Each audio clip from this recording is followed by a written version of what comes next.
রহমত পূর্ণ হোক প্রভাত আমার, তাহাজ্জুদে আর ফজরের অভ্যাস আছে যার, রহমত পূর্ণ প্রভাত হয় তার। আলহামদুলিল্লাহি রাব্বিল আলামিন ওয়াসসালাতু ওয়াসসালামু আলা সাইয়্যিদিল মুরসালিন, আম্মা বা'দ, ফাআউযু বিল্লাহি মিনাশ শাইতানির রাজীম। বিসমিল্লাহির রহমানির রহিম। আসসালাতু ওয়াসসালামু আলাইকা ইয়া রাসূলুল্লাহ, আসসালাতু ওয়াসসালামু আলাইকা ইয়া হাবিবাল্লাহ, আসসালাতু ওয়াসসালামু আলাইকা ইয়া নবিয়াল্লাহ ওয়া আলা আলিকা ওয়া আসহাবিকা ইয়া নূরাল্লাহ। মাদানী চ্যানেলের দর্শক শ্রোতা, কাছে কিংবা দূর থেকে, দেশ কিংবা প্রবাস থেকে যারাই আমাদের দেখছেন, সবাইকে জানাই একরাশ প্রীতি ও শুভেচ্ছা। আপনারা দেখছেন আপনাদের সকলের পছন্দনীয় অনুষ্ঠান রহমতপূর্ণ প্রভাত। এই অনুষ্ঠানে দেশের বাইরে থেকে অসংখ্য ইসলামী ভাই আমাদের সাথে যুক্ত থাকেন, সম্পৃক্ত থাকেন এবং অনুষ্ঠানটি আপনারা শ্রবণ করে থাকেন। আমরা বিষয়ভিত্তিক একটি আলোচনা করার চেষ্টা করি এবং সুন্দরভাবে গুছিয়ে যেন আপনাদের মাঝে তুলে ধরা যায় যে কোনো একটি বিষয়, সেটারই প্রয়াস আমাদের থাকে। ইনশাল্লাহ আজও এর ব্যত্যয় ঘটবে না। আজ আমরা চমৎকার একজন ব্যক্তির জীবনী নিয়ে আলোচনা করব, যার জীবনীর মধ্যে রয়েছে আমাদের জন্য অসংখ্য অনুসরণীয়, অনুকরণীয় বিষয়। অনুষ্ঠান শুরু করব, তবে আসুন এর পূর্বে আমরা দুরূদ শরীফের একটি ফজিলত শ্রবণ করে নিই। প্রিয় নবী রাসূল আরবি সাল্লাল্লাহু আলাইহি ওয়াসাল্লাম ইরশাদ করেছেন, ইন্না লিল্লাহি মালাইকাতান সাইয়াহিনা ফিল আরদি ইউবাল্লিগুনি আন উম্মাতিস সালাম। নিশ্চয় আল্লাহ তাআলার এমন কিছু ফেরেশতা রয়েছে যারা জমিনে বিচরণ করে এই জন্য যে আমার উম্মতের সালাম আমার নিকট পৌঁছে দিবে। সুতরাং আসুন এই অনুষ্ঠানের বরকতে আমরাও একবার দুরূদ সালাম পাঠ করে নিই। সল্লু আলাল হাবিব সাল্লাল্লাহু তাআলা আলা মুহাম্মদ সাল্লাল্লাহু আলাইহি ওয়াসাল্লাম। এই অনুষ্ঠানের থিম, এই অনুষ্ঠানের ধরন ও কিভাবে পরিচালনা হয় আপনাদের সকলের মুখস্থ হয়ে গেছে। মাদানী চ্যানেল বাংলার সবচেয়ে পুরাতন এবং ধারাবাহিক অনুষ্ঠান হচ্ছে এই রহমতপূর্ণ প্রভাত। অনেকেই শুরু থেকে এই অনুষ্ঠানের সাথে আছেন এবং এই অনুষ্ঠানের যে প্যাটার্ন রয়েছে এটা অনেকের মুখস্থ হয়ে গেছে যে কীভাবে এই অনুষ্ঠানটি পরিচালিত হয়। আমাদের সাথে আছেন শোয়েব আত্তারি ভাই, তিনি আমাদের নাতও শোনাবেন। তবে এর পূর্বে আমরা যেহেতু এই অনুষ্ঠানের প্রথম হচ্ছে কালামুল্লাহ থেকে পাঠ করা হয়, এরপর হামদে বারি তাআলা, এরপর আলোচনা, তো এই বিষয়গুলো আমরা মেনটেন করব। প্রথমত শোয়েব আত্তারি ভাইয়ের কাছে যাব, আমাদেরকে কালামুল্লাহ থেকে কয়েকটি আয়াত শুনিয়ে দিন। أعوذ بالله من الشيطان الرجيم.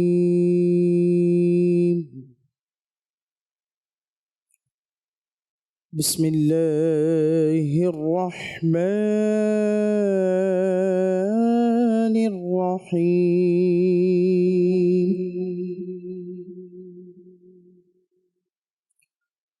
خلق الإنسان من صلصال كالفخار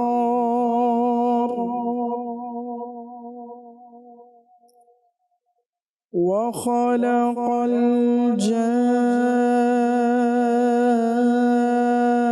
الجان من مارج من نار.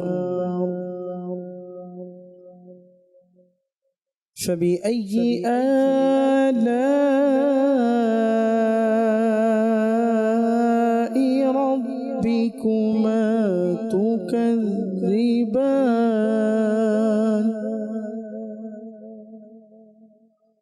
رب المشرقين ورب المغربين.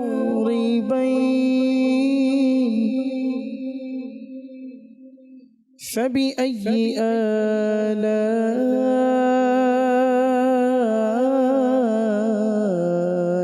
ربكما تكذبان. مرج البحرين يلتقيان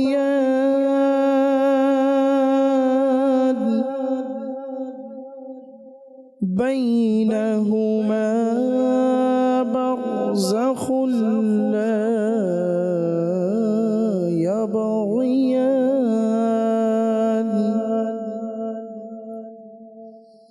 فبأي آلاء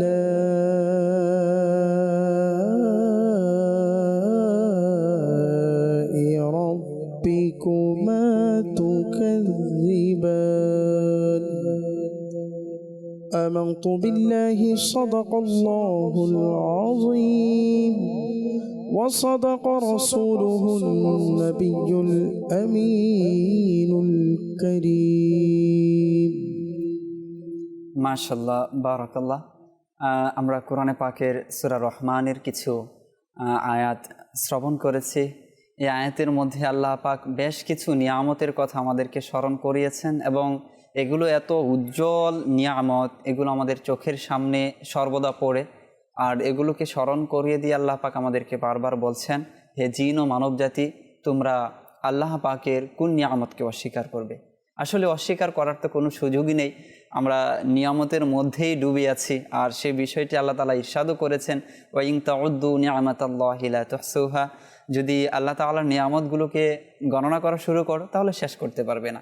বাস্তবিক পক্ষে আসলে এইটাই যে আল্লাহ তাআলার যে নিয়ামত আছে সেগুলো গণনা করে শেষও করা যাবে না, এবং সেগুলোর যে নিয়ামতগুলো আমরা ভোগ করছি সেগুলো অস্বীকার করার কোনো সুযোগই নেই। এজন্য আমাদেরকে কোরআন তেলাওয়াত করা উচিত, কোরআনে আল্লাহ পাক কী ইরশাদ করেছেন সেটা জানা উচিত, বোঝা উচিত এবং অনুধাবন করা উচিত, এবং সেই অনুযায়ী আমাদের জীবন পরিচালনা করা উচিত। আজ আমরা যে ব্যক্তির জীবনী নিয়ে আলোচনা করব তিনি আমাদের সকলের পরিচিত হুজুর সাল্লাল্লাহু আলাইহি ওয়াসাল্লামের সম্মানিত চাচাজান সাইয়্যিদুশ শুহাদা হযরত সাইয়্যিদুনা আমির হামজা রাদিয়াল্লাহু তাআলা আনহু। আল্লাহ পাকের পক্ষ থেকে তিনি অত্যন্ত সম্মানিত এবং তার বেশ কিছু উপাধি রয়েছে যেগুলো আল্লাহ পাকের পক্ষ থেকে বা হুজুর সাল্লাল্লাহু আলাইহি ওয়াসাল্লাম তাকে দিয়েছেন। এবং হুজুর সাল্লাল্লাহু আলাইহি ওয়াসাল্লাম তার ব্যাপারে এও ইরশাদ করেছেন যে আল্লাহ পাকের শপথ, যার কুদরতি হাতে আমার প্রাণ রয়েছে, যে আমির হামজা হচ্ছে ওই ব্যক্তি যে সপ্ত আসমানে তার ব্যাপারে লেখা রয়েছে যে হামজাতু ইবনু আব্দুল মুত্তালিব আসাদুল্লাহি ওয়া আসাদুর রাসূলি, অর্থাৎ সপ্ত আসমানে হামজা রাদিয়াল্লাহু তাআলা আনহুর ব্যাপারে রয়েছে যে হামজা ইবনে আব্দুল মুত্তালিব হচ্ছে আল্লাহ তাআলার সিংহ এবং তার রসুলের সিংহ। সুবহানাল্লাহ। তার যে উপাধিগুলো রয়েছে তার মধ্যে হতে এই দুইটি উপাধি অত্যন্ত প্রসিদ্ধ, এক হচ্ছে আসাদুল্লাহ, আরেক হচ্ছে আসাদুর রসুলি, আরেক হচ্ছে ফাইলুল খায়রাত, এবং চতুর্থ উপাধি হচ্ছে সাইয়্যিদুশ শুহাদা। ফাইলুল খায়রাত অর্থ হচ্ছে সর্বাধিক কল্যাণ যে ব্যক্তি করে থাকে এবং সর্বদা কল্যাণকর কাজের মধ্যে যে থাকে তাকে ফাইলুল খায়রাত বলা হয়। এবং সাইয়্যিদুশ শুহাদা কেন বলা হয় সেটাও আমরা জানি যে হুজুর সাল্লাল্লাহু আলাইহি ওয়াসাল্লামের প্রতি ভালোবাসার কারণে উহুদ যুদ্ধে তিনি অংশগ্রহণ করেছিলেন এবং সেখানে তিনি শাহাদত বরণ করা, এবং তার যে শাহাদত বরণ করাটা সেটা ইতিহাসের পাতায় স্বর্ণ অক্ষরে লেখা আছে। তার যে জীবন উৎসর্গ করাটা এবং তাকে কিভাবে শহীদ করা হয় সেটাও আমরা হয়তো আজ শুনবো। আমাদের সাথে কামরুজ্জামান ভাই রয়েছেন, তিনি এ ব্যাপারে আলোচনা করবেন। তবে এর পূর্বে আমরা আসুন হামদে বারি তাআলা শুনে আসি। আমরা হামদে বারি তাআলার পর মূল আলোচনায় আমরা প্রবেশ করব ইনশাআল্লাহ। জি সোহাইব ভাই আমাদেরকে হামদে বারি তাআলা শুনিয়ে দিন। সাল্লাল্লাহু আলাইকা ইয়া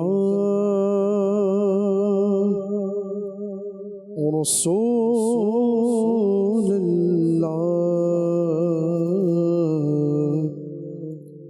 وسلم عليك يا حبيب الله اللہ اللہ کیے جانے سے اللہ نبی نے اللہ والے ہیں جو اللہ سے ملا دیتے ہیں صلی اللہ علیہ یا رسول اللہ وسلم علیہ یا حبیب اللہ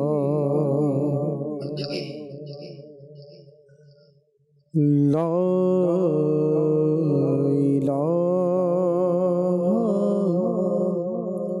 الا اللہ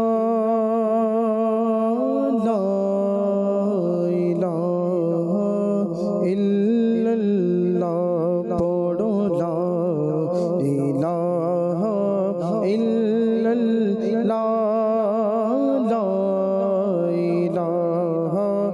ইল্লাল্লাহ পড়ো লা ইলাহা ইল্লাল্লাহ লা ইলাহা ইল্লাল্লাহ حسبي ربي جل الله ما في قلبي غير الله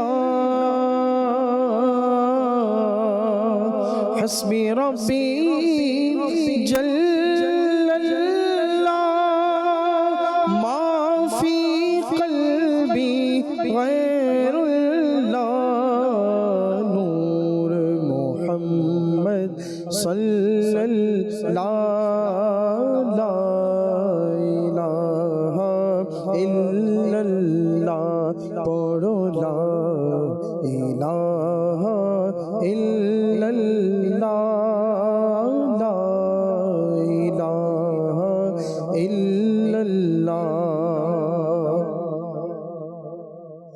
لا موجودہ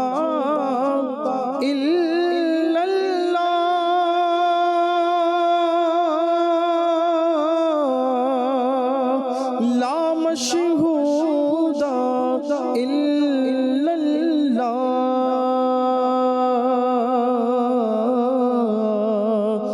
لا موجود الا اللہ لا مشہود الا اللہ لا مقصود الا اللہ لا معبود الا اللہ پڑھو لا الہ الا اللہ لا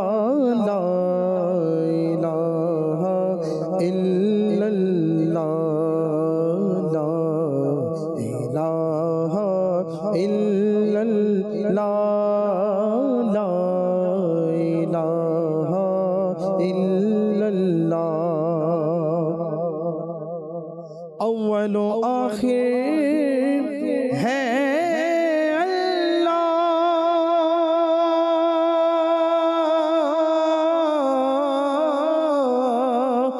ظاہر و باطن ہے اللہ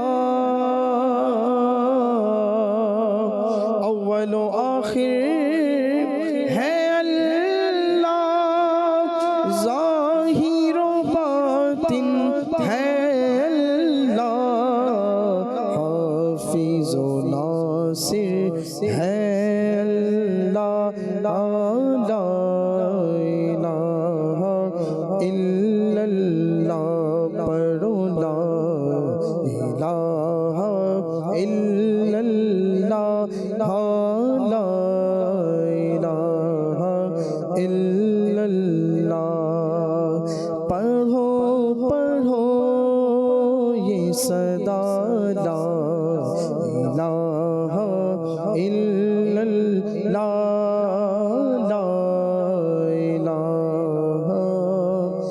الا اللہ আল্লাহ তাআলাই হচ্ছে আমাদের মাকসাদ, আল্লাহ তাআলাই হচ্ছে আমাদের মাবুদ, আল্লাহ তাআলা আমাদের সৃষ্টিকর্তা, আমাদের রিজিকদাতা, আমাদের পালনকর্তা, আমাদের সব আল্লাহ তাআলা।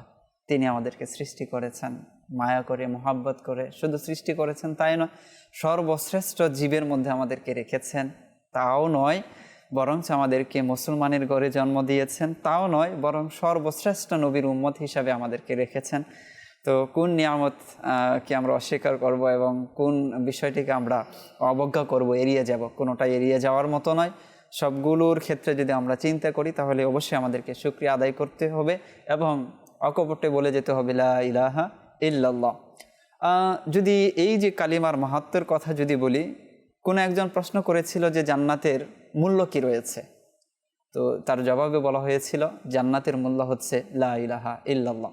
অর্থাৎ যে ব্যক্তি লা ইলাহা ইল্লাল্লাহ পাঠ করবে সে জান্নাতে যাবে। কোরআন ও হাদিসের আলোকে এটাই আমরা পাই এবং হুজুর সাল্লাল্লাহু আলাইহি ওয়াসাল্লামের হাদিসে পাকের মধ্যেও এসেছে মান ক্বালা লা ইলাহা ইল্লাল্লাহ ফাদাখালাল জান্নাহ, যে লা ইলাহা ইল্লাল্লাহ মুহাম্মাদুর রাসূলুল্লাহ পাঠ করে নেবে সে জান্নাতে যাবেই যাবে।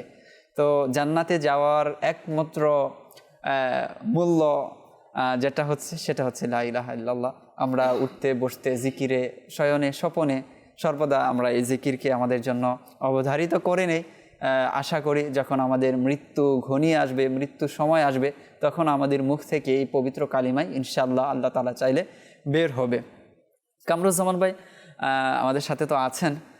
আজ যে মহান ব্যক্তির জীবনে নিয়ে আলোচনা করব, তার জীবনের শুরুটা যদি দেখি এবং তিনি যেভাবে ইসলামের মধ্যে প্রবেশ করেছেন এবং ইসলামের মধ্যে প্রবেশ করা থেকে শুরু করে তিনি যে বিষয়ের উপর অটল থেকে অবিচল থেকে দুনিয়া থেকে বিদায় নিয়েছেন, সবটাই ছিল হুজুর সাল্লাল্লাহু আলাইহি ওয়াসাল্লামের প্রতি ভালোবাসা।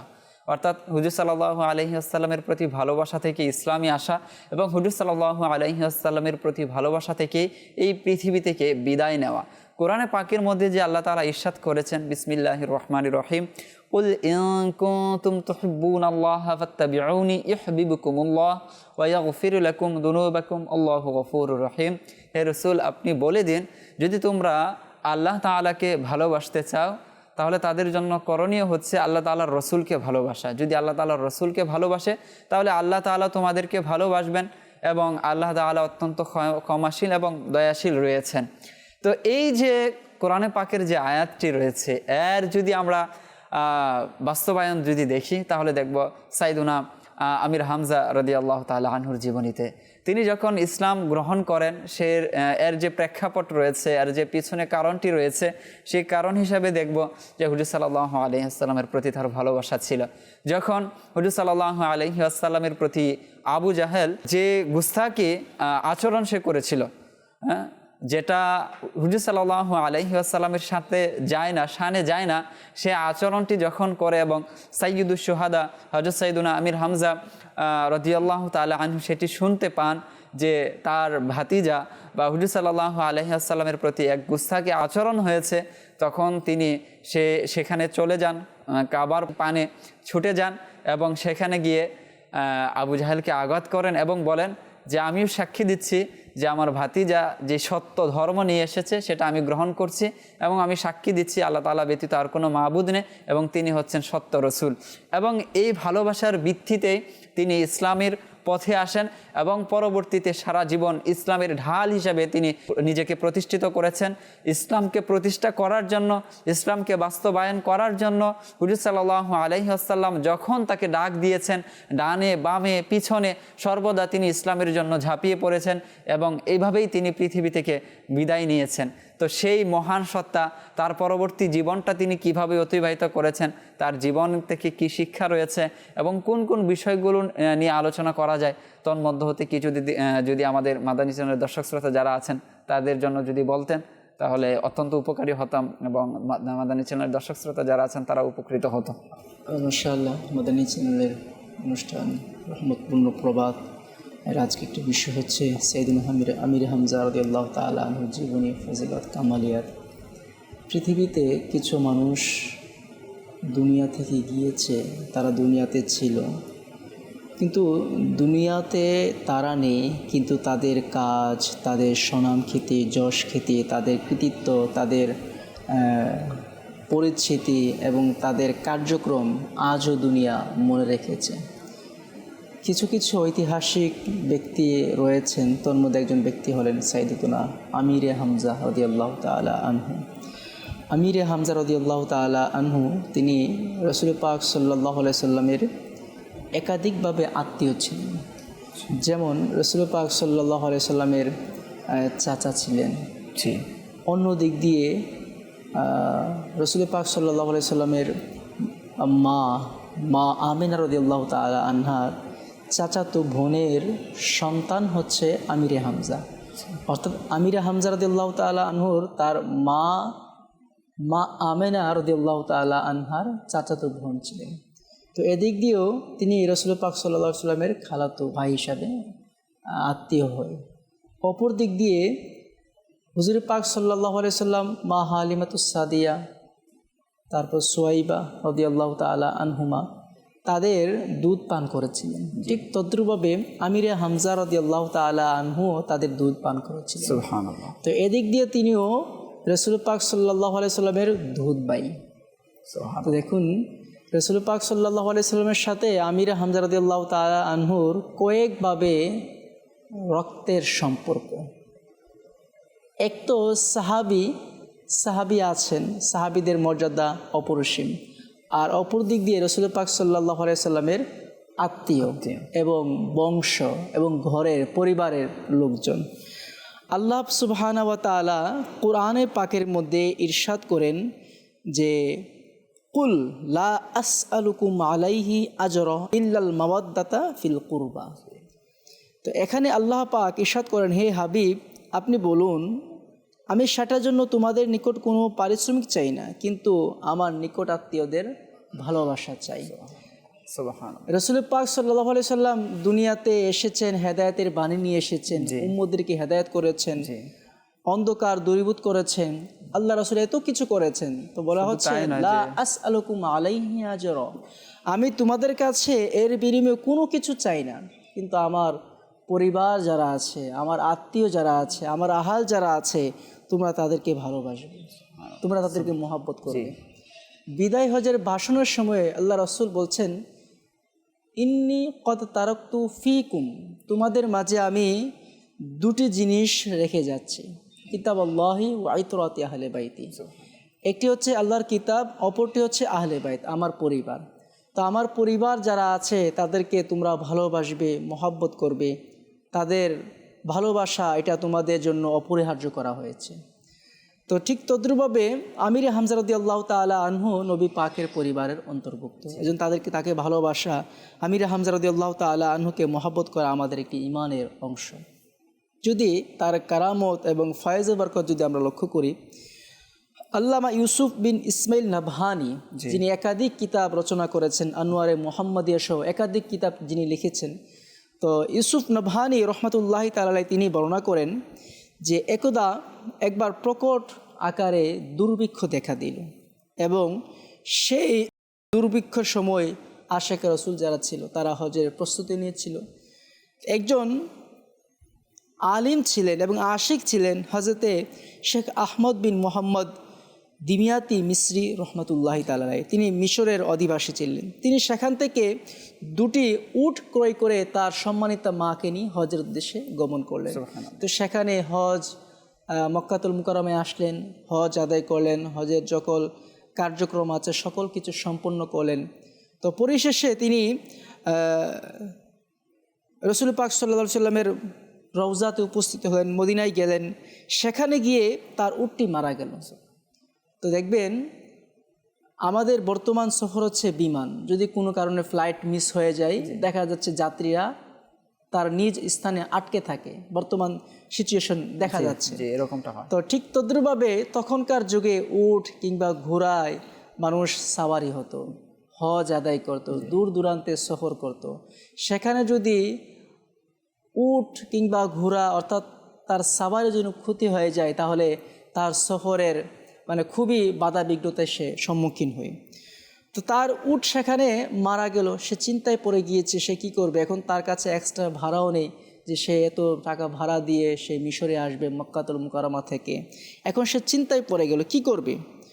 তো এমত অবস্থায় তিনি হজরতে শেখ শফিউদ্দিন, তখনকার বুজুর্গ অনেক হক্কানি উলামায়ে কেরাম, তার শরণাপন্ন হলেন, তার কাছে গিয়ে সকল অবস্থা তুলে ধরলেন যে হুজুর আমি তো মক্কাতুল মুকাররমায় এসেছি, আমার এই অবস্থা এই হালত, আমি এখন কি করতে পারি। তো শেখ শফিউদ্দিন রহমতুল্লাহি তাআলা আলাইহি বললেন যে তুমি হযরত আমির হামজা, নবী করিম সাল্লাল্লাহু আলাইহি সাল্লামের চাচা আমির হামজা রাদিয়াল্লাহু তাআলা আনহু এর মাঝে তুমি উপস্থিত হও, আর সেখানে তোমার মনের বাসনা খুলে বলুন। তো তিনি তাই করলেন, সেখানে গেলেন, আমির হামজা রাদিয়াল্লাহু তাআলা আনহুর মাজারে গিয়ে নিজের অবস্থা তুলে ধরলেন, আরজি জানালেন। তিনি সেখান থেকে চলে আসলেন আর এসে তার মায়ের কাছে আসলেন, এসে বললেন যে তোমাকে কেউ খুঁজছিল, তুমি কোথায় গিয়েছিলে। তো পরিশেষে একজন বুজুর্গের সাথে তার সাক্ষাৎ হলো। তো এই বুজুর্গ রহমতুল্লাহি তাআলা আলাইহি তাকে নিয়ে একটি তাঁবুতে গেলেন, যেখানে মিশরের অধিবাসীরা অবস্থান করছিলেন তাঁবুতে। তো সেখানে একজন ব্যক্তিকে তিনি ভাড়া পরিশোধ করলেন আর বললেন যে তাকে এবং তার মাকে সহ তুমি মিশরে পৌঁছে দিয়ে আসবি। তো একথা বলে আল্লাহর ওলি সেখান থেকে চলে আসলেন এবং ওই বুজুর্গ বললেন তুমি নামাজ পড়ো।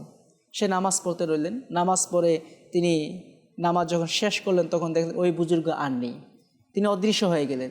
তিনি আবারও ওই শেখ সফিউদ্দিন রহমতুল্লাহ তাআলার কাছে গেলেন, বললেন হুজুর একজন বুজুর্গ এসেছিলেন, তিনি আমাকে সাহায্য করেছেন, সহযোগিতা করেছেন, এখন তো আমি তাকে খুঁজে পাচ্ছি না। তো শেখ সফিউদ্দিন রহমতুল্লাহ তাআলা বললেন তিনি হলেন মূলত হযরতে আমির হামজা রাদিয়াল্লাহু তাআলা। সুবহানাল্লাহ, সুবহানাল্লাহ, চমৎকার বিষয়। তিনি রওজাতে ছিলেন, উঠে আসলেন, তার কারামত প্রকাশ করলেন, তাকে সাহায্য করলেন। এখানে কয়েকটি বিষয় হয়তো আমাদের প্রশ্ন জাগতে পারে, তিনি তো মারা গিয়েছেন, যে তিনি আবার কিভাবে দুনিয়াতে আসলেন এবং সাহায্য করলেন।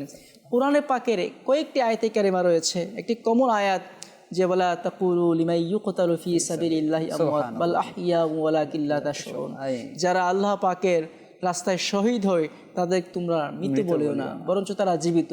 অপর আয়াতে কারিমার মধ্যে আল্লাহ পাক ইরশাদ করেন ওয়ালা তাহসাবান্নাল্লাযীনা কুতিলু ফি সাবিলিল্লাহি আমওয়াতা বাল আহইয়াউন ইনদা রাব্বিহিম ইউরযাকুন, যারা আল্লাহ পাকের রাস্তায় শহীদ হয় তারা মৃত, এ কথা তোমরা ধারণা করিও না। সুবহানাল্লাহ, মৃত বলবে দূরের কথা, তোমরা ধারণা করো না যে তারা মৃত হয়েছে।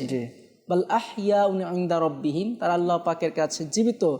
শুধু জীবিত নয় বরঞ্চ ইউরযাকুন, তাদেরকে রিজিক প্রদান করা হচ্ছে। এর মধ্যে যে বিষয়টা হচ্ছে আমাদের বুজুর্গানে দিন যারা রয়েছেন তাদের আকীদাও কিন্তু খুবই চমৎকারভাবে আমাদের সামনে আসে, যে এই আয়াতগুলো তো রয়েছে এবং তাদের বিশ্বাস এই আয়াতগুলোর প্রতি কেমন ছিল, যে এই সকল আল্লাহ তাআলার নেক বান্দা যারা আল্লাহ তাআলার দিনকে প্রতিষ্ঠিত করার জন্য আল্লাহ তাআলার রাস্তায় জীবন দিয়েছে, তাদেরকে মৃত বলতে আল্লাহ তাআলা নিষেধ করেছেন এবং মৃত বলে ধারণা করতেও নিষেধ করেছেন, তারা জীবিত রয়েছেন। এই যে বিশ্বাস, এই যে কনসেপ্ট রয়েছে, এটা আমাদের বুজুর্গানে দিনের মধ্যে ছিল এবং তারা কার্যতভাবে সেটা প্রমাণ করেছেন, তারা আমলও করেছেন এবং তারা সেটার প্রমাণও পেয়েছেন। যেমন এই আহমদ দিমিয়াতি রহমতুল্লাহ তাআলা আলাইহির ঘটনা আপনি বলছেন, আর এইটা কিন্তু সেই আরবেরই ঘটনা।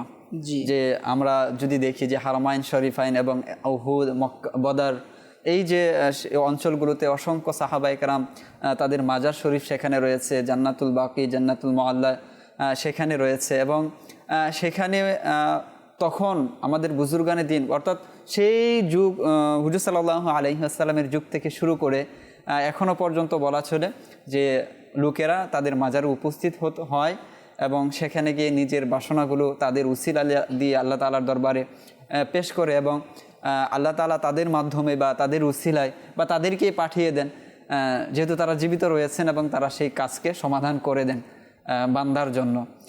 এখনও হয়তো অনেকের কাছে এই প্রশ্নটা আসতে পারে, এখন তো আমরা দেখতে পাই না বা এই দৃশ্য তো এখন আর দেখা যায় না।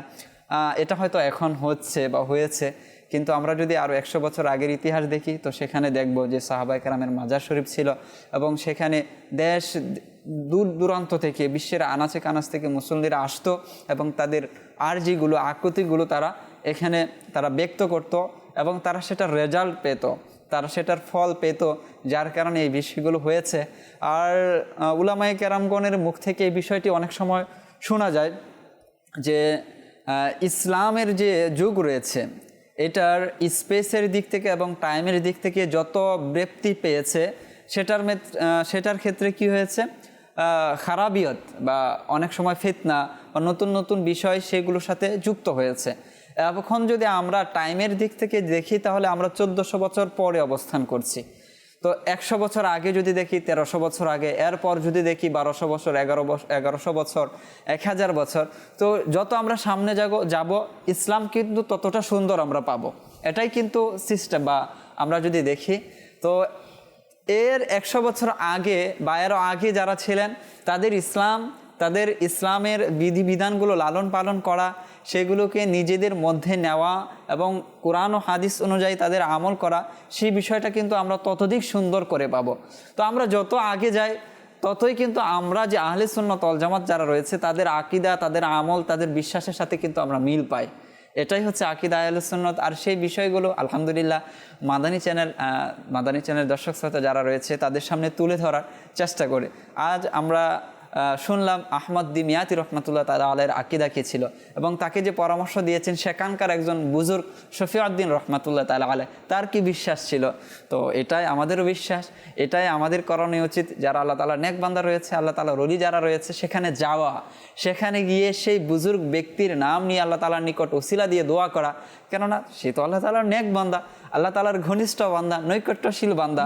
তিনি যদি আমার উসিলায় বা আমার জন্য সুপারিশ করেন এবং তার উসিলা দিয়ে আল্লাহ তাআলার কাছে চাই, তাহলে আশা করা যায় সেটা ফেরত আসবে না। দুনিয়াবি যদি আমরা দেখি প্র্যাকটিক্যালি বিষয় রয়েছে, যদি চেয়ারম্যান হয়, যদি এমপি মন্ত্রী হয়, তার ঘনিষ্ঠ ব্যক্তির সুপারিশ নিয়ে যদি যাওয়া হয়, তার উসিলা দিয়ে যদি কোনো কথা বলা হয়, তাহলে সেও কিন্তু সাহায্য করলে 2টা টাকা বাড়িয়ে দেয়, বা সাহায্য যদি না করার ইচ্ছা থাকে তাহলে সেক্ষেত্রে সাহায্য করে থাকে। তো আল্লাহ তাআলার যারা নেক বান্দা রয়েছে, তাদের উসিলা দিয়ে যদি আল্লাহ তাআলার নিকট চাওয়া হয়, তখন আল্লাহ তাআলাও খুশি হন এবং আল্লাহ তাআলা সেটা দিয়ে থাকেন, দিয়ে দেন। কেননা আল্লাহ তাআলার নেক বান্দার উসিলা দিয়ে আল্লাহ তাআলার নিকট চাওয়া হয়েছে। যেমন আমার আপনার দুনিয়াতে আসার একটি মাধ্যম হচ্ছে ওসিলা এবং সাহায্য নেওয়া। জি, আমরা খুবই নির্ভরযোগ্য একটি হাদিসে পাক আমরা হয়তো অনেকেই শুনেছি একাধিকবার। বাবা আদম আলা নবীনা আলাইহিস সালাতু ওয়াস সালাম যখন তিনি তার দ্বারা লগজিশ হয়ে গিয়েছে, খাতা হয়ে গিয়েছে, তখন তিনি আল্লাহ পাকের দরবারে ফরিয়াদ করছেন। প্রায় দীর্ঘ অনেক বছর পর বিভিন্ন বর্ণনা এসেছে আল্লাহ পাক সেই দোয়াকে কবুল করলেন তাকে, এবং তাকে জান্নাতে নিয়ে গেলেন, অর্থাৎ তাকে ক্ষমা করে দিলেন। তো আল্লাহ পাককে আরজ করেন, হে আল্লাহ, তুমি আমাকে কোন কারণে ক্ষমা করেছো? যখন প্রসঙ্গ আসলো, বলা হলো, হে আদম, আমি তোমাকে মুহাম্মদ সাল্লাল্লাহু আলাইহি সাল্লামের কারণেই ক্ষমা করেছি। সুবহানাল্লাহ। তো বলা হলো যে তুমি তাকে কিভাবে চিনো? আল্লাহ পাক আদমকে বলছেন যে তুমি তাকে কিভাবে চিনো? তো বলা হলো, ইয়া আল্লাহ, যখন আপনি আমাকে সৃষ্টি করেছেন, আমি তখন আরশের উপরে তাকালাম, তখন দেখলাম সেখানে লা ইলাহা ইল্লাল্লাহ মুহাম্মাদুর রাসূলুল্লাহ সাল্লাল্লাহু আলাইহি সাল্লাম দেখা। তো আমি উপলব্ধি করলাম যেহেতু আপনার পাশে এমন একটি নাম, নিশ্চয়ই তিনি আপনার খুব কাছের হবে, এই জন্য আমি তার ওসিলা দিয়ে আপনার কাছে ফরিয়াদ করেছি, আর আমি নাজাত ক্ষমা প্রাপ্ত হয়েছি। সুবহানাল্লাহ। তাহলে ওসিলা নেক বান্দাদের এবং আল্লাহ তাআলার নৈকট্যশীল বান্দাদের ওসিলা নিয়ে যে চাওয়া, সেটা আমাদের আদি পিতা আদম আলাইহিস সালাতু ওয়াস সালাম, যিনি পৃথিবীর সর্বপ্রথম মানুষ, তিনি করেছিলেন। সুতরাং এটা আমাদের জন্য একটা শিক্ষা যে আল্লাহ তাআলার নিকট কীভাবে চাইতে হবে, সেই শিক্ষাটা আদম আলাইহিস সালাতু ওয়াস সালাম আমাদেরকে দিয়ে গেছেন। এই মুহূর্তে আমরা একটি নাতে রাসূল শুনবো এবং এরপর আমরা কিছু কল নিব। অনেক দর্শক শ্রোতা হয়তো কল করেছেন। খুদার প্রিয় নবী আমাদের,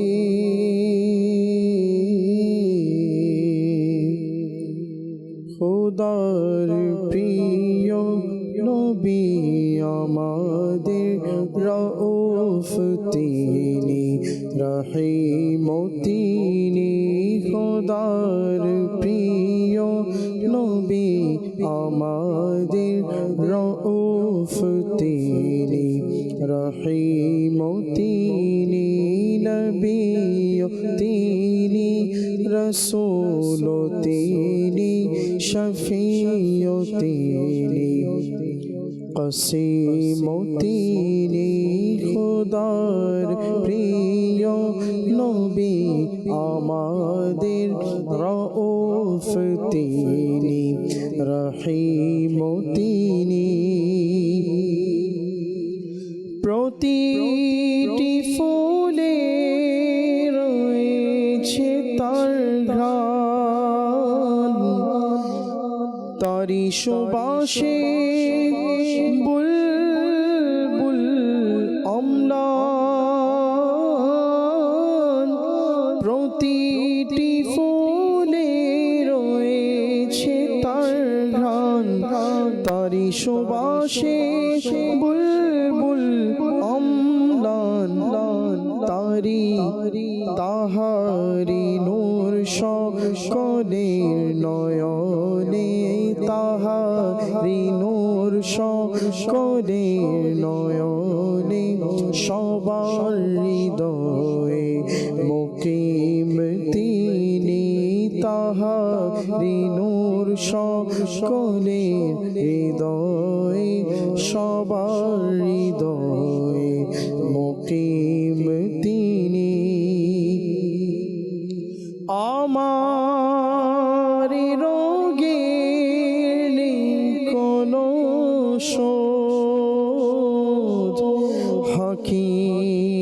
কেমনে করবে প্রতিরোধ আমার রোগের নেই কোনো শোধ হাকিম কেমনে করবে প্রতিরোধ প্রিয় নবী করবেন রোগ প্রতিরোধ প্রিয় নবী করবেন রোগ প্রতিরোধ তাবিব তিনি হাকিম তিনি প্রিয় নবী করবেন রোগ প্রতিরোধ তাবিব তিনি হাকিম তিনি আবেদন করার নেই কোনো দরকার জানেন সবই সব নবীদের সরদার আবেদন করার নেই কোনো দরকার জানেন সবই সব নবীদের সরদার মনের অবস্থা জানেন তিনি মনের অবস্থা জানেন তিনি সমিয় তিনি আলিম তিনি মনের অবস্থা জানেন তিনি সমিয় তিনি আলিম তিনি গোলাম আমি মালিক তিনি চাকর আমি মুনিব তিনি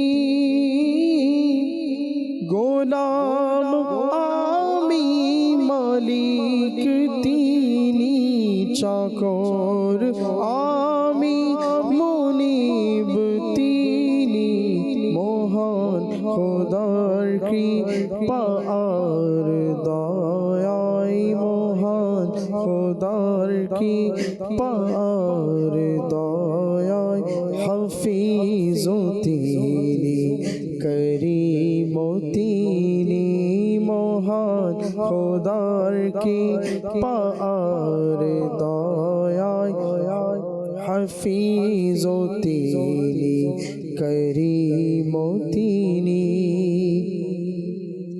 কিয়ামতের বিভীষিকা থেকে জমিন রজবি কেন পাবে ভয় কিয়ামতের বিভীষিকা থেকে জমিল রজবি পাবে কেন ভয় প্রিয় নবী তার সাহায্যকারী প্রিয় নবী তার সাহায্যকারী শফিউ তিনি করিম তিনি প্রিয় নবী তার সাহায্যকারী শফিউ তিনি করিম তিনি খোদার প্রিয় নবী আমাদের রউফ তিনি রহিম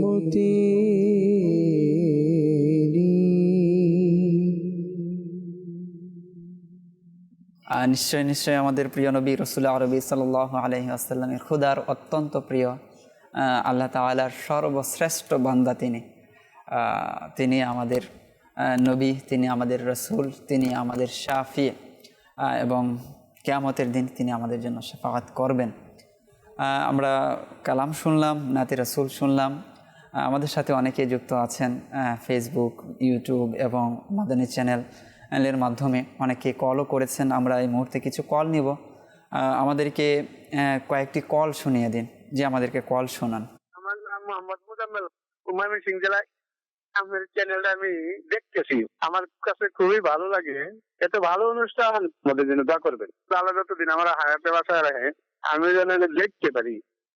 মাশাআল্লাহ মাশাআল্লাহ। ময়মনসিংহ জেলা থেকে কোন জায়গা থেকে আরও একটু স্পেসিফিক করলে হয়তো চিনতে পারতাম, যেহেতু ওইদিকে যাতায়াত হয়। জি, দেখতে থাকুন এবং অন্যদেরকে দাওয়াত দিতে থাকুন। এই চ্যানেলের যে বরকত রয়েছে আশা করি আপনার গ্রাম, আপনার এলাকা, আপনার অঞ্চল সেখানে ছড়িয়ে পড়বে এবং এর মাধ্যমে সত্য দিন এবং সত্য বিষয়গুলো আমরা জানতে পারি। আল্লাহ তাআলা আমাদেরকে এই চ্যানেলের সাথে সম্পৃক্ত রাখুক এবং যদি কোনো চ্যানেল দেখতে মন চায় তাহলে সেটা যেন মাদানী চ্যানেল হয়। যে আমাদেরকে পরবর্তী কল শুনিয়ে দিন। আমার নাম নাজমুল হক, আমি একটি নাতে রাসূল শুনতে চাই। প্রিয় নবীর কোকিল আমি। নাজমুল হক ভাই তিনি আরজি জানিয়েছেন, আমাদের সাথে আছেন শোয়েব ভাই। প্রিয় নবীর কোকিল আমি আশা করছি তিনি নোট করছেন এবং অনুরোধের কালাম আপনাদেরকে শোনাবেন। জি, আমাদেরকে আরও একটি কল শুনিয়ে দিন। রাসূলুল ইসলাম, আমি শুনতে বলছি, আমি একটি গান শুনতে চাই। কাল্লা গিয়া কান্দরে মন, কাল্লা গিয়া বন্ধ। জি, নরসিংদী থেকে কল করেছেন এক ছোট ইসলামী ভাই। তিনিও আরজি জানিয়েছেন যে কার লাগিয়ে কান্দরে মন, কার লাগিয়ে বান্ধ, কেউ তো তোমার আপন হবে না। যে আছেন, আমরা সাথে থাকুন, চেষ্টা করবো ইনশাল্লাহ শোনানোর। যে আমাদেরকে পরবর্তী কল শুনিয়ে দিন। আমার নাম শফিকুল ইসলাম, আমি এখন অনুষ্ঠান দেখছি। অনুষ্ঠানটি আমাদের কাছে অনেক ভালো লাগে, এখান থেকে অনেক কিছু শিখতে পেরেছি। আমাদের জন্য দোয়া করবেন। জি জি, মাশাআল্লাহ। জি, দেখতে থাকুন, খুবই ভালো লাগারই বিষয় এবং এখানে শিক্ষণীয় বিষয়টাই রয়েছে। শুধু আপনি কেন দেখবেন, আপনার বন্ধু বান্ধব আত্মীয় স্বজন যারা আছে তাদেরকেও বলুন যেন সকলে দেখে।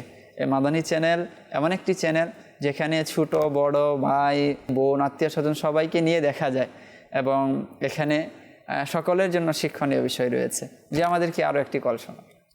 আমার নাম সামিয়া, ভৈরব থেকে। আমরা মাদানী চ্যানেল খুব ভালোবাসি। আমি একটি রাতে রাসূল শুনতে চাই। ভালোবাসি প্রিয় নবীকে। মাশাআল্লাহ মাশাআল্লাহ, খুবই চমৎকার কণ্ঠ ছিল, আওয়াজটা খুবই কিউট ছিল। জি, আরজিও জানিয়েছেন নাতে রাসূল শুনতে চান, সাথেই থাকুন, ইনশাল্লাহ শোনানোর চেষ্টা করা হবে। যে আমাদেরকে আরও একটি কল শুনিয়ে দিন। রাজশাহী, আমি একটা নাচ শুনতে চাই। মদিনা যাবাই দাউনা ইজাদার। জি, ইস্তেগাসা, মদিনা যাওনা ইজাজত, রাজশাহী থেকে।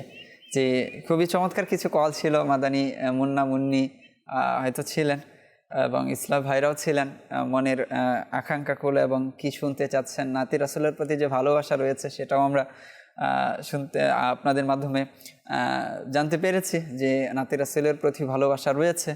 আমরা একটি সময় করে ইনশাল্লাহ আপনাদের এই আরজিগুলো বা ফরমাইশগুলো আমরা রক্ষা করার চেষ্টা করব। আমরা শুনছি আলোচনা হযরত সাইয়েদুনা আমির হামজা রাদিয়াল্লাহু তাআলা আনহু এর জীবনী, তার যে জীবন অতিবাহিত করেছে এবং আমরা যদি স্পেসিফিকভাবে যখন তার রূহ কবজ করা হচ্ছিল, তিনি দুনিয়া থেকে বিদায় নিচ্ছেন, সেই সময়কার সাথে সম্পৃক্ত উলামায়ে কেরামগণ কিছু আয়াতের কথা বলেছেন যে এই আয়াতগুলো মূলত তার শানে নাজিল হয়েছে। যেমন সূরা ফজরের যদি দেখি 27 থেকে 30 নম্বর যে আয়াত রয়েছে, 4টি আয়াত, সেই আয়াতগুলো বলা হচ্ছে যে এর শানে নজুল বা এর প্রেক্ষাপট রয়েছে আমির হামজা রাদিয়াল্লাহু তাআলা আনহু এর শাহাদত বরণ করা, তিনি যখন দুনিয়া থেকে বিদায় নিচ্ছিলেন তার সে প্রেক্ষাপটের সাথে আয়াতগুলো মূলত নাজিল হয়েছে। যেমন আল্লাহ তাআলা ইরশাদ করেছেন, বিসমিল্লাহির রহমানির রহিম, ইয়া আইয়াতুহান নাফসুল মুতমাইন্না, হে পবিত্র নফস, হে প্রশান্ত আত্মা। তারপর কি বলা হচ্ছে, ইরজিই ইলা রাব্বিকি রাদিয়াতাম মারদিয়া, যে তুমি তোমার রবের দিকে সন্তুষ্ট চিত্তে এবং তোমার রবও যে তোমার প্রতি সন্তুষ্ট, তুমি তার দিকে প্রত্যাবর্তন করো। আল্লাহ তাআলা ডেকে বলছেন ফাদখুলি ফি ইবাদি, এবং আমার বিশেষ বান্দাদের মধ্যে তুমি অন্তর্ভুক্ত হও, ওদখুলি জান্নাতি, এবং জান্নাতে তুমি প্রবেশ করো। এই যে আয়াত, 4টি আয়াত রয়েছে, এই 4টি আয়াতের মধ্যে হযরত সাইয়েদুনা আমির হামজা রাদিয়াল্লাহু তাআলা আনহু এর যে জীবন রয়েছে সেই জীবনের সারাংশ সারমর্ম তুলে ধরা হয়েছে। প্রথমত আল্লাহ তাআলা তাকে পবিত্র আত্মা বলে সম্বোধন করেছেন, নফসে মুতমাইন্না বলে সম্বোধন করেছেন। নফসে মুতমাইন্না মূলত কারা রয়েছে, তাদের বৈশিষ্ট্য কী রয়েছে, সেটা যদি আমরা জানতে চাই তাহলে আমরা দেখতে পাই যে নফস রয়েছে 3 ধরনের, নফসে আম্মারা, নফসে লাওয়ামা এবং নফসে মুতমাইন্না। তো নফসে আম্মারার ব্যাপারে আমরা শুনে থাকি সর্বদা হচ্ছে কুকাজ, কুমন্ত্রণায়ের প্রতি বান্দাকে কী করে প্ররোচিত করে, যে অশালীন যে কাজ রয়েছে, অসৎকর্ম যেটা রয়েছে সেদিকে সেটা পরিচালনা করার জন্য বান্দাকে উদ্বুদ্ধ করে। আর নফসে লাওয়ামা যেটা রয়েছে, যখন কোনো অসৎ কাজ বান্দা দ্বারা হয়ে যায় তখন বান্দাকে তিরস্কার করে যে এই কাজটা তোমার করা উচিত হয়নি। আর নফসে মুতমাইন্না যেটা রয়েছে সেটা সবচেয়ে উত্তম নফস, অর্থাৎ যখন কোনো বান্দা এই বৈশিষ্ট্যে উপনীত হয়, যখন তার নফসে মুতমাইন্না হয়ে যায়, তখন নফস সর্বদা ভালো কাজ করার জন্য তাকে উদ্বুদ্ধ করে, ভালো কাজ সে করে, মন্দ কাজ থেকে সেই নফস তাকে কী করে বিরত রাখে, সেই পথে চলতে তাকে বাধা প্রদান করে।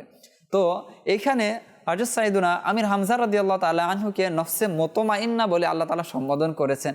তো এর মাধ্যমে আমরা বুঝতে পারি যে আমির হামজা রাদিয়াল্লাহু তাআলা আনহুর যে নফস ছিল, সেটা ওই নফস ছিল সর্বদা আমির হামজা রাদিয়াল্লাহু তাআলা আনহুকে সৎ কাজে উদ্বুদ্ধ করতেন। তিনি সর্বদা সৎ কাজ করতেন, অসৎ কাজ থেকে তিনি নিজেকে বিরত রেখেছেন। তো এটা তার অন্যতম একটি বৈশিষ্ট্য ছিল। তা তার জীবনের মধ্যে আমরা পাই তিনি সর্বদা কি করেছেন, সৎ কাজ করেছেন, অসৎ কাজ থেকে বিরত থেকেছেন।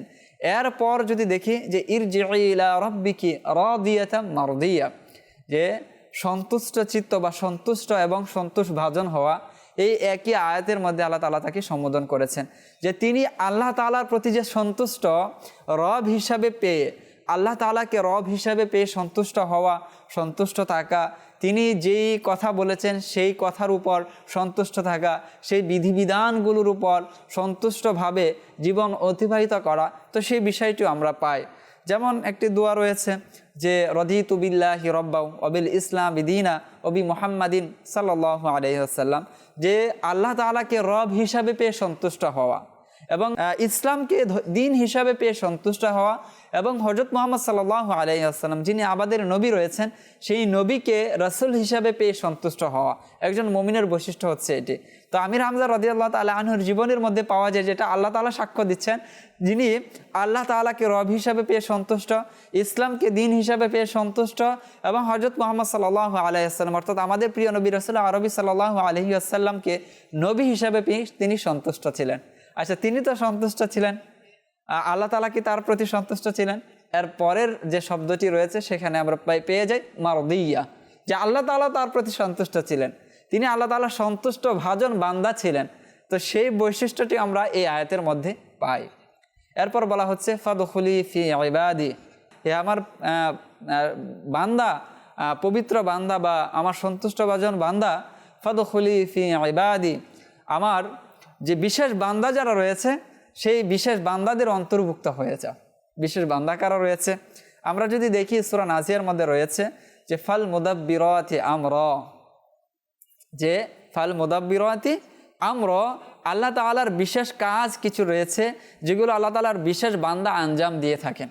যেমন আমরা যদি দেখি বৃষ্টি বর্ষণের দায়িত্ব আল্লাহ তাআলা বিশেষ বান্দা ফেরেশতাদের দিয়ে রেখেছেন, পাহাড়ের দায়িত্ব দিয়ে রেখেছেন বিশেষ ফেরেশতাদের প্রতি, অনুরূপভাবে আমলনামা যে লিখার বিশেষ দায়িত্ব দিয়ে রেখেছেন কিরামান কাতিবিনের প্রতি, এবং কবরে যখন বান্দাকে নিয়ে যাওয়া হবে সেখানে সওয়াল জবাবের দায়িত্ব দিয়ে রেখেছেন মুনকার নাকির ফেরেশতাদের প্রতি।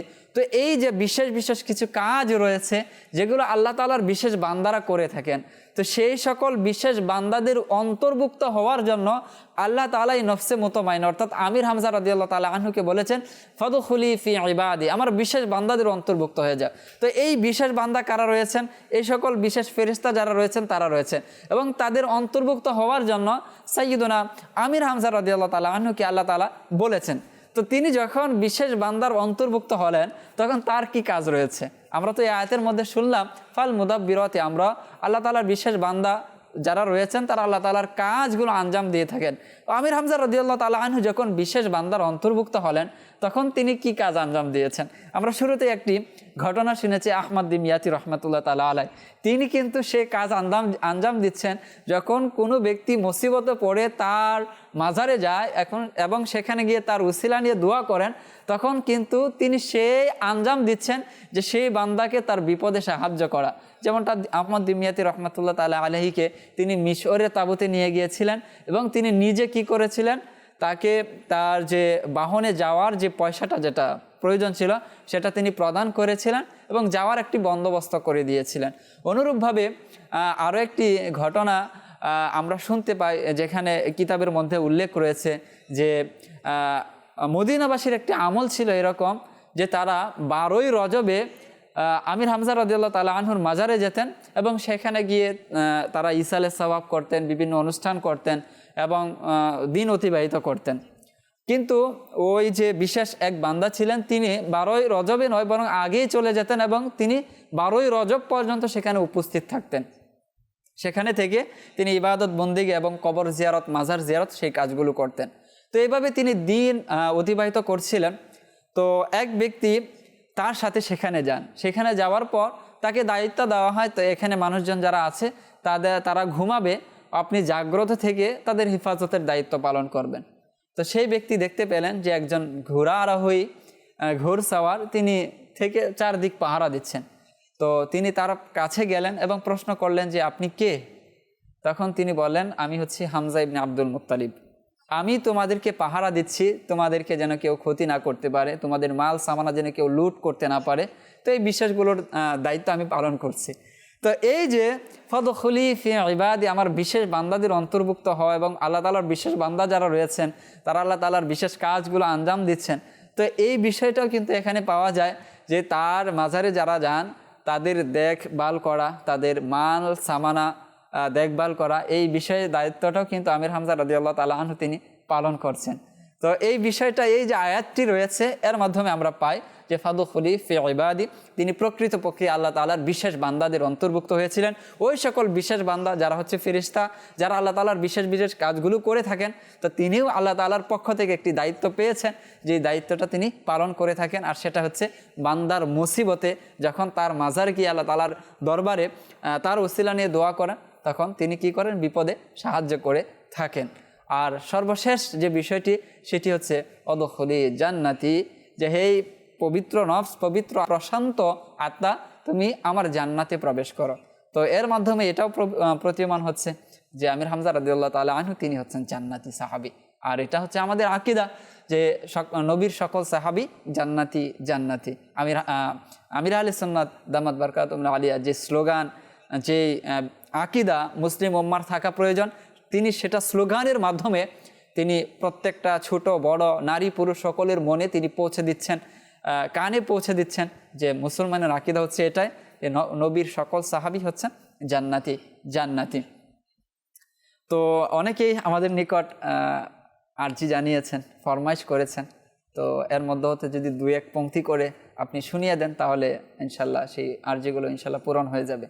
कर लगिया कंदोरे मन कर लगिया बंदो, कर लगिया कंदोरे मन कर लगिया बंदो, क्यों तो तुम्हारा पुन होबे ना ना ना ना, जे जन होबे अपना से तो मदीना, जे जन होबे अपना से तो मदीना, कर लगिया कंदोरे कर लगिया बंदो, कर लगिया कंदोरे मन कर लगिया बंदो, प्रिय नबीर को की नामी मदीना मर बागान, तारी ध्याने मग्न थाकी करी तारी गुणगान, अल्लाह अल्लाह अल्लाह अल्लाह अल्लाह अल्लाह अल्लाह अल्लाह अल्लाह अल्लाह अल्लाह अल्लाह अल्लाह अल्लाह। मदीना जावार तौना इजाजत, नबी रहमत शफीए उम्मत, नबी रहमत शफीए उम्मत, कराओ डेखे पान प्रेमेरी शरबत, कराओ डेखे पान प्रेमेरी शरबत, नबी रहमत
প্রাণ দেব তোমারি প্রেমে এই শির কাটাবো তোমারি নামে এই প্রাণ দেব তোমারি প্রেমে এই শির কাটাবো দাও এমন মনোবল দাও এমন হিম্মত দাও এমন মনোবল দাও এমন হিম্মত নবী রহমত শফিয়ে উম্মত নবী রহমত শফিয়ে উম্মত মদিনা যাওয়ার দাও না ইজাজত নবী রহমত শফিয়ে উম্মত آپ ہیں دی کے نگہبان جناب حمزہ آپ ہیں دی کے نگہبان جناب حمزہ ہے اٹل اپنا یہ ایقان جناب حمزہ ہے اٹل اپنا یہ ایقان جناب حمزہ ناز کرتی ہے تو تاریخ شجاعت پہ ہنوز ناز کرتی ہے تاریخ شجاعت پہ ہنوز قابل رشک ہے یہ شان جناب حمزہ قابل رشک ہے یہ شان جناب حمزہ اور جس جگہ نوش کیا جا میں شہادت بے خوف جس جگہ نوش کیا جا میں شہادت بے خوف ہے شفق زار وہ میدان جناب حمزہ ہے شفق زار وہ میدان جناب حمزہ اور خواب ہی میں کبھی دیدار میسر ہو مجھے خواب میں ہی کبھی دیدار میسر ہو مجھے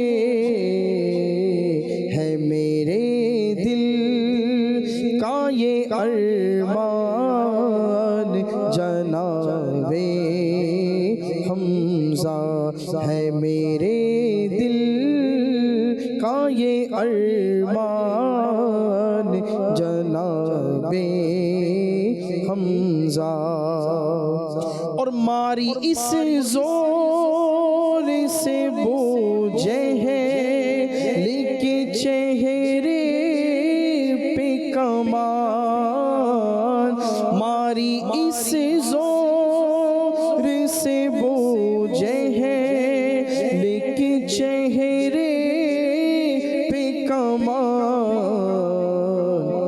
قوت کفر تھی حیران جناب حمزہ قوت کفر تھی حیران जनाबे हमजा आप हैं दीन के निगहबान जनाबे हमजा है अटल अपना ये ईकान जनाबे हमजा। মাশাআল্লাহ মাশাআল্লাহ। সাইয়্যিদুনা আমির হামজা রাদিয়াল্লাহু তাআলা আনহুর যে শাহাদাত থেকে শুরু করে তার বাহাদুরি, তার জীবন, এই আমরা কালামের মধ্যে শুনতে পেয়েছি। আমাদের সাথে কামরুজ্জামান ভাই তো আছে। সাইয়্যিদুনা আমির হামজা রাদিয়াল্লাহু তাআলা আনহুর জীবনীর ব্যাপারে যদি আরও কিছু আমাদেরকে বলতেন। জি, এবং কোরআন ও হাদিসের ব্যাখ্যা সহকারে আপনি খুব মাশাআল্লাহ ভালো আলোচনা করেছেন আমির হামজা রাদিয়াল্লাহু তাআলা আনহুর শান ও আজমত নিয়ে। তো পরিশেষে এটাই, যারা আল্লাহ ওয়ালা, যারা আল্লাহ পাকের নেক বান্দা, যাদের প্রতি আল্লাহ পাক সন্তুষ্ট, তো তাদের মর্যাদা অটোমেটিকলিভাবে বেড়ে যায়। আমি আপনি তার আলোচনা করি কিংবা না করি, আসমানে জমিনে আরশে আজিমে তার আলোচনা হতেই থাকে। আমির হামজা রাদিয়াল্লাহু তাআলা আনহুর ফজিলতের ব্যাপারে হাদিসে পাকের মধ্যে এসেছে। হযরতে আব্দুল্লাহ ইবনে আব্বাস রাদিয়াল্লাহু তাআলা আনহুমা হতে বর্ণিত, আল্লাহ পাকের শেষ নবী রাসূল আরবি সাল্লাল্লাহু আলাইহি ওয়াসাল্লাম ইরশাদ করেন, আমি যখন রাতে জান্নাতে প্রবেশ করলাম তখন দেখলাম আমির হামজা রাদিয়াল্লাহু তাআলা আনহু তার বন্ধুদের সাথে সেখানে উপস্থিত আছেন। সুবহানাল্লাহ সুবহানাল্লাহ। রাসূল পাক মেরাজে গমন করেছেন, জান্নাতে গমন করেছেন। জান্নাতে গিয়ে দেখেন সেখানে আমির হামজা তার বন্ধু বান্ধবের সাথে বসা আছেন। মানে দুনিয়াতে থাকা অবস্থায় দুনিয়াতে আল্লাহ সুবহানাহু ওয়া তাআলার হাবিব আমিরে হামজাকে জান্নাতে সুসংবাদ দিচ্ছেন।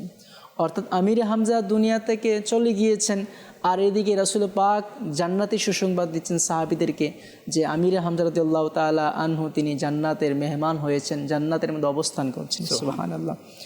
অপর বর্ণনায় এসেছে রাসূল পাক ইরশাদ করেন, আমি রাতে জান্নাতে প্রবেশ করলাম তখন দেখলাম হযরতে জাফর তাইয়ার রাদিয়াল্লাহু তাআলা আনহু ফেরেশতাদের সাথে বাতাসে উড়ছেন, আর আমিরে হামজা তখন সেখানে ঢেস লাগিয়ে উপবিষ্ট রয়েছে। সুবহানাল্লাহ। আমিরে হামজা রাদিয়াল্লাহু তাআলা আনহু তিনি দুনিয়াতে থাকাকালীন রাসূল পাকের সান্নিধ্যে ছিলেন, সর্বদা রাসূল পাকের সহচর্য হিসেবে তিনি গমন করতেন, সফর করতেন, সাথে অবস্থান করতেন। জিবরাইল আমিন আলাইহিস সালাতু ওয়াস সালাম রাসূল পাকের কাছে ওহী নিয়ে আসতেন, বিভিন্ন পরামর্শ নিয়ে আসতেন, আসমানে ওহী বার্তা নিয়ে আসতেন, কোরআনে পাকের আয়াত নিয়ে আসতেন। যখন এই প্রেক্ষাপট চলছিল, একবার আমির হামজা রাদিয়াল্লাহু তাআলা আনহু রাসূল পাকের কাছে আরজ করলেন, ইয়া রাসূলুল্লাহ, আমি জিবরাইলকে তার নিজ আকৃতিতে দেখতে চাই। আল্লাহ রাসূল বললেন, না চাচা যান, আপনার তো এমন ক্ষমতা নেই যে আপনি তাকে দেখবেন, আপনার তো এমন সক্ষমতা নেই। কিন্তু তিনি বারংবার আরজি পেশ করছেন, না আমি দেখতে চাই। ঠিক আছে, আপনি দেখার জন্য প্রস্তুতি নিন। তো তাকে বলা হলো যে আপনি মাটিতে বসে পড়ুন। তো আমির হামজা রাদিয়াল্লাহু তাআলা আনহু তিনি মাটিতে বসে পড়লেন। কিছুক্ষণ পর হযরত জিবরাইল আমিন আলাইহিস সালাতু ওয়াস সালাম তিনি খানায়ে কাবার উপর তার আসল রূপ প্রকাশ করলেন। রাসূল পাক তাকে ইরশাদ করলেন, চাচা যান, আপনি উপর দিকে তাকান। তো যখনই আমির হামজা রাদিয়াল্লাহু তাআলা আনহু তিনি উপর দিকে তাকালেন, আর জিবরাইল আমিন আলাইহিস সালাতু ওয়াস সালামের আসল রূপ তিনি দেখে সহ্য করতে পারেনি, আর তিনি সাথে সাথে অজ্ঞান হয়ে পড়লেন। আমরা যদি দেখি যে আমির হামজা রাদিয়াল্লাহু তাআলা আনহুর যে মাকাম ও মর্যাদা যেটা রয়েছে সেটা তো অনেক ঊর্ধ্বে রয়েছে, এবং তার ব্যাপারে একাধিক কোরআনে পাকের আয়াত পাওয়া যায়। জি, অনুরূপ একটি আয়াত হচ্ছে যে কোরআনে পাকের মধ্যে আল্লাহ তাআলা ইরশাদ করেছেন, যেখানে তার যে শান যেটা রয়েছে সেটা খুবই স্পষ্টভাবে প্রতীয়মান হয়। আল্লাহ তাআলা ইরশাদ করেছেন, আওমান কানা মাইতান ফাআহইয়াইনাহু ওয়া জাআলনা লাহু নূরান ইয়ামশি বিহি ফিন নাসি কামান মাসালুহু ফিয-যুলুমাতি লাইসা বিখারিজিম মিনহা কাযালিকা যুয়্যিনা লিল কাফিরিনা মা কানু ইয়ামালুন। অর্থাৎ অতএব যে ব্যক্তি মৃত ছিল তারপর আমি তাকে জীবিত করলাম এবং তার জন্য একটি নূর নির্ধারণ করলাম, যার মাধ্যমে সেই মানুষের মধ্যে চলাফেরা করে সে কি তার মতো হতে পারে যে অন্ধকারে নিমজ্জিত এবং সেখান থেকে বের হতে পারে না। অর্থাৎ দুজন ব্যক্তির এখানে উদাহরণ দিয়ে বোঝাচ্ছেন একজন ভালো, একজন হচ্ছে মন্দ। আর ভালো ব্যক্তিকে যে ব্যক্তি মৃত ছিল, অতঃপর আল্লাহ তাআলা তাকে কি করলেন? জীবিত করলেন এবং তার জন্য একটি নূর নির্ধারণ করলেন এবং সেই নূর নিয়ে সে মানুষের মধ্যে চলাফেরা করে। আর আরেকজন হচ্ছে তার তুলনা করছেন, সে কি ওই ব্যক্তির মতো হতে পারে যে অন্ধকারের মধ্যেই সর্বদা নিমজ্জিত এবং সে সেখান থেকে বের হতে পারে না। অর্থাৎ এখানে হযরত সাইয়েদুনা আমির হামজা রাদিয়াল্লাহু তাআলা আনহু এবং আবু জাহেল উভয়ের একটি কম্পেয়ার চলছে, যে আমির হামজা রাদিয়াল্লাহু তাআলা আনহুর যে মান ও মর্যাদা রয়েছে সেটা কত উপরে রয়েছে, তিনি কি কখনো আবু জাহেল, উভয় কিন্তু মানুষ, অনেক সময় আমাদের মাঝে আসে না যে সেও তো মানুষ আমিও মানুষ, কিন্তু উভয়ের শানের ক্ষেত্রে যদি দেখি, মাকাম ও মর্যাদার ক্ষেত্রে দেখি, আল্লাহ তাআলা একজনের গর্ব, একজনের পরিচয় কিভাবে তুলে ধরছেন আর একজনের পরিচয় কিভাবে তুলে ধরছেন। একজনকে বলছেন সে 40 বছর তো অতিবাহিত করেছে, তখন ঈমান তিনি আনয়ন করেনি, যখন ঈমান নিয়ে এসেছেন তখন আল্লাহ তাআলা তাকে বলছেন সে হচ্ছে প্রকৃত জীবিত। আর সেই জীবিতটাকে হযরত সাইয়েদুনা আমির হামজা রাদিয়াল্লাহু তাআলা আনহু। আর তার ব্যাপারে বলছেন যে তার জন্য আল্লাহ তাআলা একটি নূর নির্ধারণ করেছেন। সেই নূরটা কি? সেই নূরটা হচ্ছে ঈমান। আর সেই নূর নিয়ে তিনি মানুষের মধ্যে চলাফেরা করেন। আর এদিকে যে আবু জাহেল ছিল, সে তো আর সেই নূরও সে পায়নি এবং সে সারা জীবন মৃত হয়েই বেঁচে ছিল এবং সে এভাবেই দুনিয়া থেকে বিদায় নিয়েছে। তো এখানে আল্লাহ তাআলার যে বিষয়টা আমরা দেখলাম যে তিনি মৃত বলেছেন, 40 বছর জীবন যেটা ছিল বা 40 বছরের অধিক যে জীবন যেটা ছিল আমির হামজা রাদিয়াল্লাহু তাআলা আনহু, সেই সময়টাকে মৃত বলা। তো এখানে একটা বিষয় আমরা বুঝতে পাই, অনুধাবন করতে পারি, সেটা হচ্ছে যে ঈমান না থাকলে পরে আসলে মৃত্যু মানুষ। মানুষ যদি বাহ্যতভাবে সে চলাফেরা করছে, খাবার দাবার খাচ্ছে, বাজারে যাচ্ছে, চলাফেরা করছে, কথাবার্তা করছে, সব কিছুই তার চলছে, প্রকৃতপক্ষে সে জীবিত না, সে হচ্ছে মৃত। আর কখনো কখনো সে মৃত্যুর চেয়ে হতভাগা হয়ে যায়। আচ্ছা, মৃত্যুর চেয়েও সে বত্তর খারাপ হয়ে যায়। কিভাবে? যারা মারা যায়, তো তাদের যদি পশু পাখি মারা যায় তাদের একটি আলাদা হিসাব নিকাশ কিছু একটা আছে, কিন্তু যারা বেঈমান হয়ে মারা যায় তাদের হিসাব কিন্তু খুব কঠোরভাবে হবে। কোরআনে পাকের একাধিক আয়াতে কারিমার মধ্যে আল্লাহ পাক বলেন, ইন্নাল্লাযীনা আমানু ওয়া আমিলুস সলিহাত লাহুম জান্নাত। জি, যারা ঈমানদার এবং নেককার তাদের জন্য জান্নাত রয়েছে। জি। মানুষ যখন মারা যায় তখন তার কাছে ঈমানটাই সবচেয়ে দামি হয়ে যায়, কেননা জান্নাতে প্রবেশ করার জন্য পূর্ব শর্ত হচ্ছে তাকে ঈমানদার হতে হবে, তাকে আল্লাহ পাকের প্রতি বিশ্বাস হতে হবে, বিশ্বাসী। একটি হাদিসে পাক এভাবে বর্ণিত আছে যে বান্দার শেষ পরিস্থিতি কিসের উপর ডিপেন্ড করবে? তো বলা হচ্ছে তার শেষ পরিস্থিতি ডিপেন্ড করবে এই বাক্যের উপর, লা ইলাহা ইল্লাল্লাহ, অর্থাৎ সে আল্লাহ পাককে মেনেছে কিনা। যদি কেউ আল্লাহ পাককে বিশ্বাস করে, আল্লাহ পাককে মান্য করে, রসুল পাককে মান্য করে, তাহলে সে জান্নাতের মধ্যে প্রবেশ করবে। এক সাহাবী রসুল পাক সাল্লাল্লাহু আলাইহি ওয়াসাল্লাম দুনিয়া থেকে যাওয়ার কিছু পূর্বে এক সাহাবীকে বললেন, ইয়া রাসূলুল্লাহ, প্রকৃত অবস্থা কি? তো আল্লাহ রসুল তাকে একটি কথা শিখিয়ে গিয়েছেন, যদি কেউ এই বিষয়টি ধারণ করতে পারে সে জান্নাতের মধ্যে যাবে। আর সেই বিষয়টি হচ্ছে লা ইলাহা ইল্লাল্লাহ মুহাম্মাদুর রাসূলুল্লাহ, অর্থাৎ ঈমান। এখানে বারংবার আল্লাহ পাকের রসুল ঈমানকে গুরুত্ব দিয়েছেন। দেখুন আবু জাহেল, সে ঈমান আনেনি, বিদায় তার এখনও সে কবরের মধ্যে শাস্তি ভোগ করছে, কিয়ামতে ভোগ করবে, জাহান্নামে সে শাস্তি ভোগ করবে। পক্ষান্তর যারা ঈমান এনেছে, যদিও বা সে নেক আমল করতে পারেনি, যদিও বা সে নামাজ ইবাদত বন্দেগী করতে পারেনি, কিন্তু সে ঈমানদার অবস্থায় ছিল, ঈমান নিয়ে সে দুনিয়া থেকে বিদায় নিয়েছে, কিয়ামতে আরাম করবে, জান্নাতে সে আরাম করবে। খুবই চমৎকার বলেছেন। কোরআনে পাকের মধ্যে একটি আয়াতও এরকম রয়েছে, যেখানে তো এই যে অমুসলিম অবস্থায়, অর্থাৎ আল্লাহ তাআলার প্রতি যে বিশ্বাসী নয়, হুজুর সাল্লাল্লাহু আলাইহি ওয়াসাল্লাম আল্লাহ তাআলার শেষ নবী এবং রসুল হিসাবে তাকে মেনে নেয়নি বা বিশ্বাস করে না, তাদের ব্যাপারে আল্লাহ তাআলা এই কঠোর বার্তা পর্যন্ত দিয়েছেন যে কিয়ামতের দিন তাদেরকে আল্লাহ তাআলা কোনো প্রশ্নই করবেন না।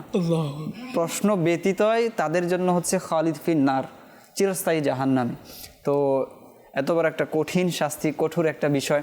তো আল্লাহ তাআলার যারা ঈমানদার তাদের একটু হিসাব নিকাশ ভালো করা হবে। কেন? দেখা যাচ্ছে তার নেক আমল করেছে, নেকের বিনিময়ে সে নেকি পাবে। জি। আল্লাহ পাক যাকে দয়া করবে তাকে বেহিসাব মাগফিরাত দান করবে, জি। যাকে চাই একটু শাস্তি দিবে, কিন্তু পর্যায়ক্রমে এক পর্যায়ে সে জান্নাতের মধ্যে প্রবেশ করবে। জি। আর যারা বেঈমান তাদের হিসাব নিলেও সে জাহান্নামী, না নিলেও সে জাহান্নামী। অর্থাৎ হিসাব ছাড়াই চলে যাবে জাহান্নামের মধ্যে।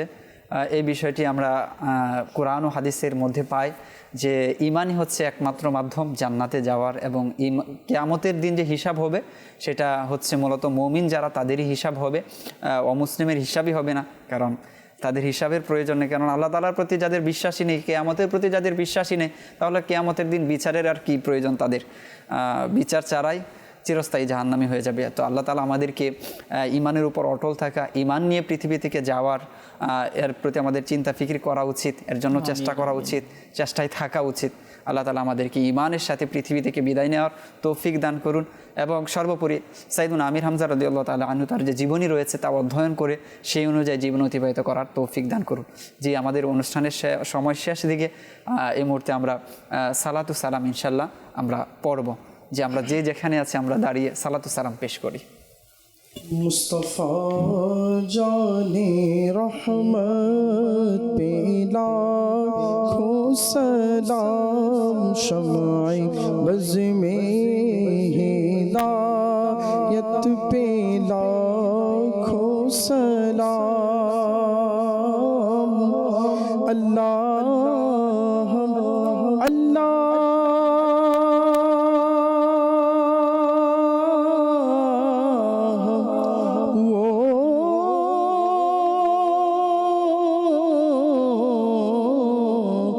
बचपने